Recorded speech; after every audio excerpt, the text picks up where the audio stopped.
स्वामी त्यांचा पाय आदू आहे आणि तुम्ही त्याच पायावर मारताय. काही नाही. उठ.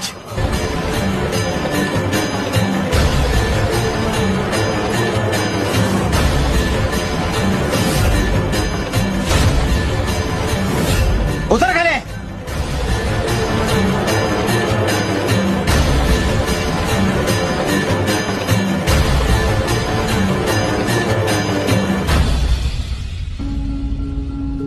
स्वामी तुमच्या कृपेमुळे माझा पाय बरा झाला स्वामी.